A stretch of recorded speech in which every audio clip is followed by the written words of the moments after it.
Adelante, vamos ahí.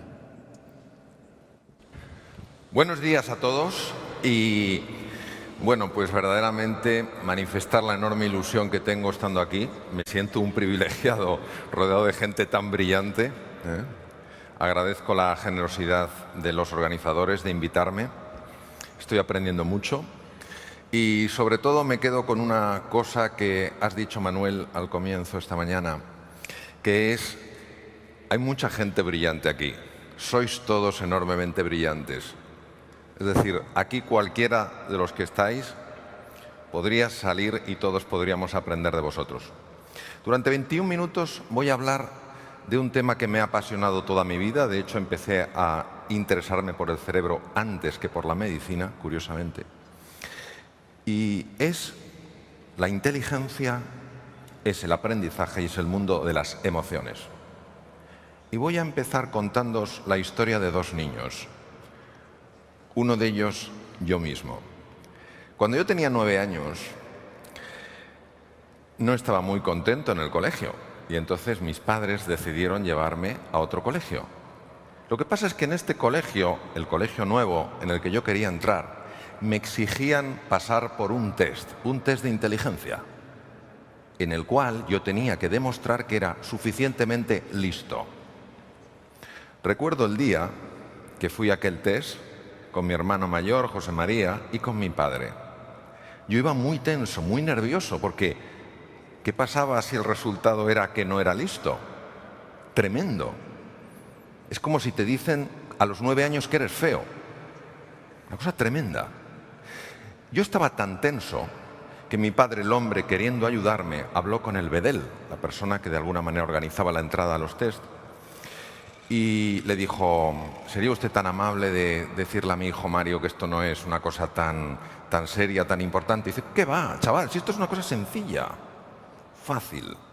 Por ejemplo, te pueden hacer una pregunta tan sencilla como: ¿qué harías para comerte una naranja? Y yo directamente dije: morderla. Y él me miró con una cara de pena. Y mi hermano, acto seguido, dijo: pelarla. En aquel momento sabía que estaba sentenciado. Yo no daría la talla. Pero fue sorprendente porque la puntuación que obtuve no estuvo nada mal. Y cuando la vio aquel bedel, me miró y dijo: ¿este ha sacado esto? Y mi padre dijo: sí. Y el otro, pues yo creo que puso una cara de: siempre hay casualidades en la vida. Bien. La segunda historia es una historia fascinante. Es un niño que, cuando es pequeñito, su hermano Curtis, él y su madre son abandonados por su padre. Es un niño de color, se llama Ben Carson. Gente muy pobre, viven en Detroit, un barrio muy peligroso. Yo trabajé durante una época en un hospital, el Henry Ford, en Detroit, y Detroit es una ciudad muy violenta. Este niño era considerado the dummy, el estúpido de la clase. Imaginaros lo que es que alguien, cuando te mira, te vea como un estúpido. Tanto que al final cargas con una etiqueta de quién eres tú. Yo, un estúpido. Tenía tanta tensión, tenía tanta tristeza y tanta rabia, que en un momento de desesperanza cogió un cuchillo y se lo intentó clavar a un amigo suyo, con la fortuna de que se partió la hoja al chocar con la hebilla del cinturón. En aquel momento el joven Ben experimentó una crisis emocional, se dio cuenta de que tenía que hacer algo diferente, que así no podía seguir su vida, pero no sabía qué hacer. Un niño norteamericano pasa una media de 7 horas y media al día viendo la televisión. Ben no era una excepción en aquella época, pero su madre le dijo que había tenido una revelación durante un sueño y que lo que ellos tenían que hacer, tanto Curtis como Ben, era leer. Ellos no leían prácticamente nada, no leían un libro. Como no tenían dinero para comprarse libros, iban a la biblioteca pública de Detroit. Ben empezó a interesarse por la naturaleza, por los minerales, por los vegetales y por los animales. Un buen día el profesor de ciencias llegó a la clase de ciencias y llegó con una roca de color negro, una roca extraña, y dijo: ¿qué es? Ben inmediatamente supo que esa roca era obsidiana. Pero Ben era el tonto de la clase. ¿Para qué iba a hablar? Esperó a que hablaran los más inteligentes, los que sabían más, los que tenían más conocimiento. Pero esos chicos estaban callados. Entonces esperó que hablaran los otros, los que eran un poquito menos inteligentes. Tampoco dijeron nada. Y al final tímidamente levantó la mano.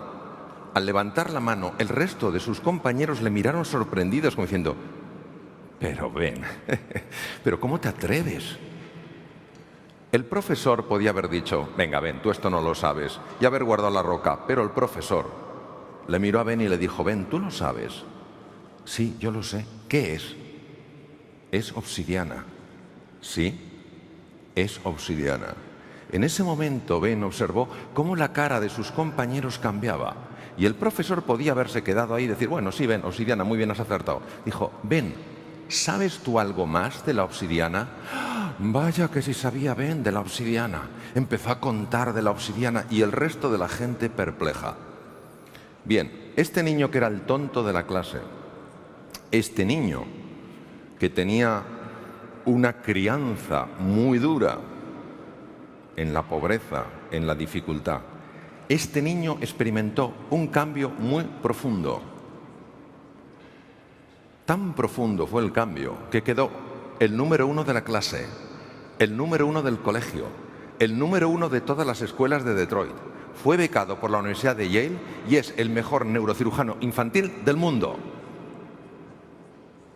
El doctor Ben Carson, jefe de neurocirugía infantil del Johns Hopkins en Baltimore, Maryland. Entonces, uno se pregunta: ¿cómo es posible que etiquetemos la inteligencia con un test? Un test de cociente intelectual, y que pongamos una etiqueta a una persona y digamos: ¿eres inteligente o no eres inteligente? ¿Cómo es posible? ¿Cómo podemos ignorar estos hechos? Que una persona condenada al fracaso aparentemente por su torpeza intelectual pueda convertirse en el mejor neurocirujano infantil del mundo, la persona que tiene más experiencia en craneopagos, siameses unidos por el cráneo. Hablamos de operaciones de 100 horas. Por eso, hace años, empezó a cambiarse el concepto de la inteligencia.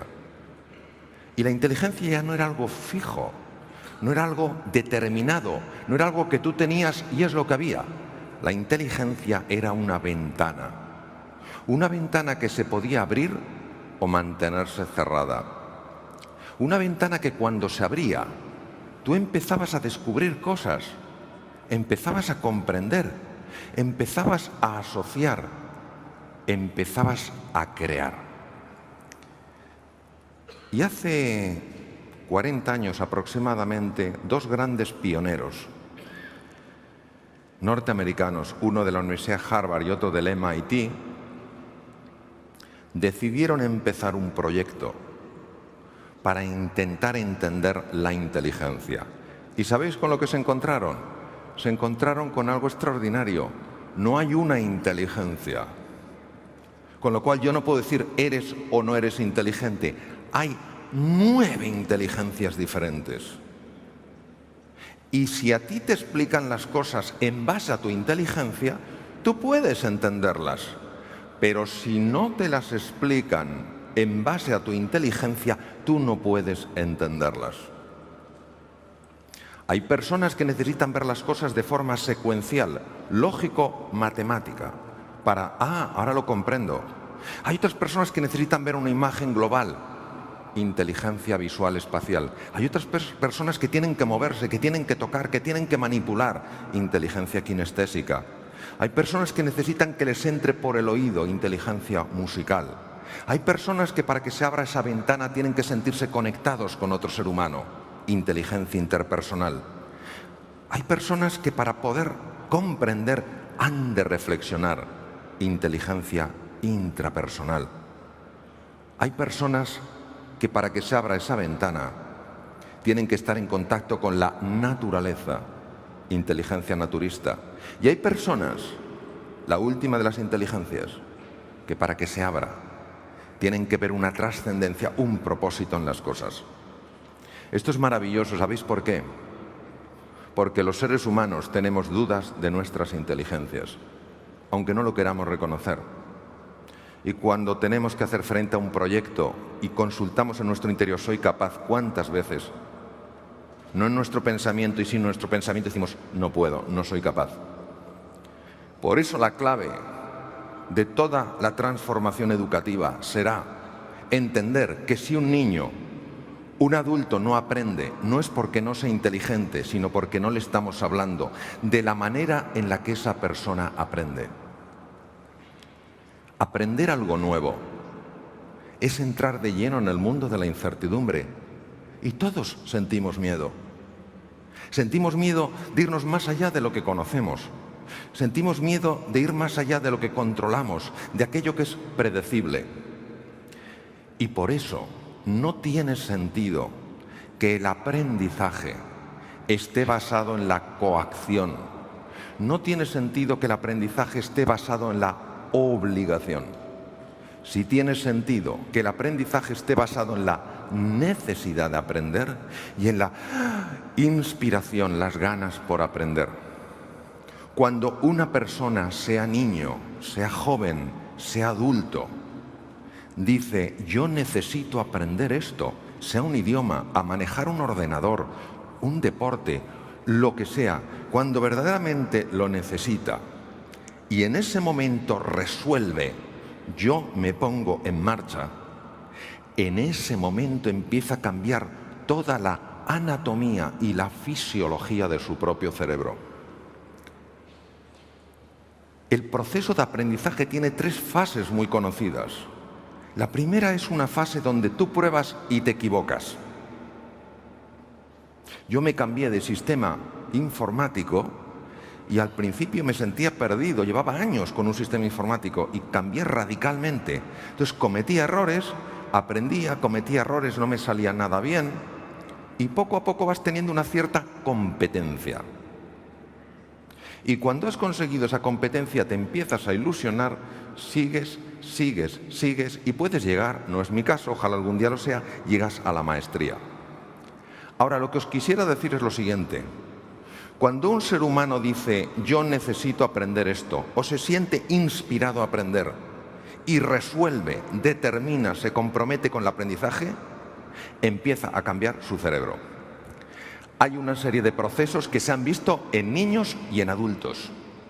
Y por tanto, la reinvención del cerebro humano es una realidad independientemente de tu edad. Primer proceso.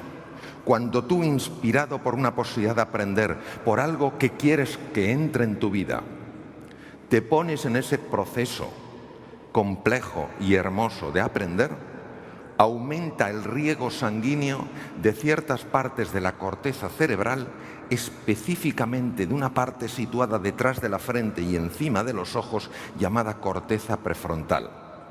Cuando va más riego sanguíneo a mi cerebro, ¿qué es lo que pasa? Que yo empiezo a ver con más claridad, empiezo a ver con más foco, aprendo más deprisa, soy más creativo. También se ha visto que aumenta la neuroplasticidad, es decir, las neuronas se conectan más entre ellas.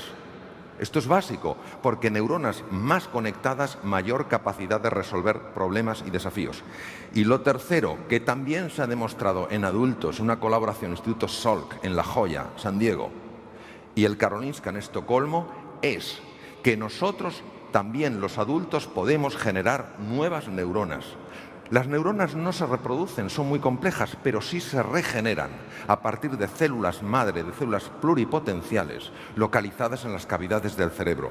Pueden emigrar entre 500 y 1000 neuronas de los ventrículos cerebrales a los hipocampos, llamados así por su forma de caballito de mar.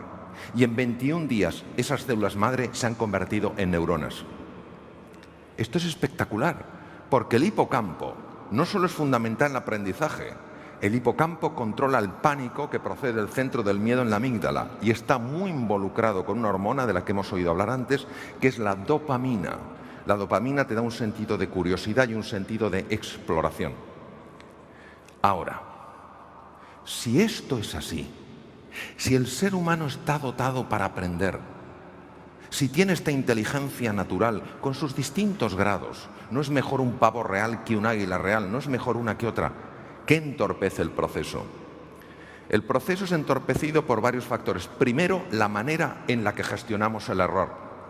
El error en nuestra cultura está llena de sentimientos punitivos.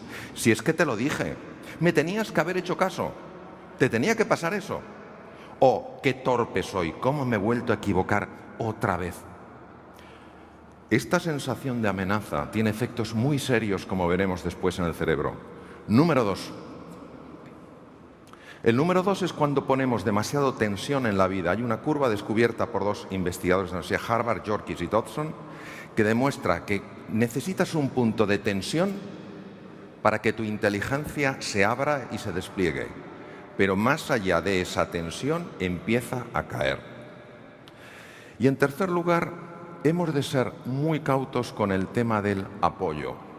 Todo aprendizaje implica entrar en tierra nueva, en tierra desconocida. Cuando una persona, al entrar en ese mundo de aventura, de curiosidad y de fascinación, se siente apoyada por otro ser humano, se siente confiada y a pesar de la dificultad sigue dando pasos.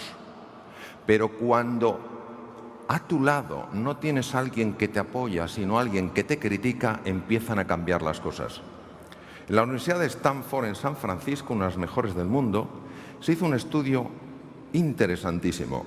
Se convocó a chicos con buen nivel de matemáticas a un experimento por parte de la Facultad de Psicología.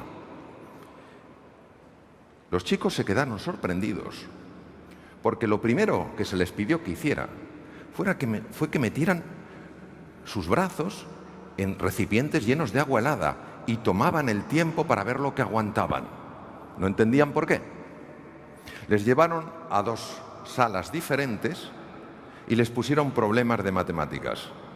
Lo que no sabían los estudiantes es que los colaboradores del doctor Bandura, el que llevó este experimento, tenían una misión diferente en las dos salas. En una de las salas tenían que animar a la gente, en otra de las salas tenían que desanimarles. Por ejemplo, si mi misión es desanimar a una persona, me acerco a la sala y digo, estás perdidillo, ¿verdad? Pues sí, no me extraña con esa cara. Si estoy en la otra sala, me acerco y digo, ¿qué tal vas? Mal. Pero hombre, si aquí venís los mejores, ¿acaso en tu vida no han aparecido desafíos y los has resuelto? Pues sí, la verdad es que sí. Ánimo, sigue. Cuando vieron los dos, recogieron los dos ejercicios, se habían hecho mucho mejor los que se sintieron animados. Esto es normal. Lo que fue sorprendente es que cuando volvieron a meter los brazos en recipientes de agua helada, los que se habían sentido animados aguantaron mucho más tiempo. ¿Por qué? Porque les dolía menos.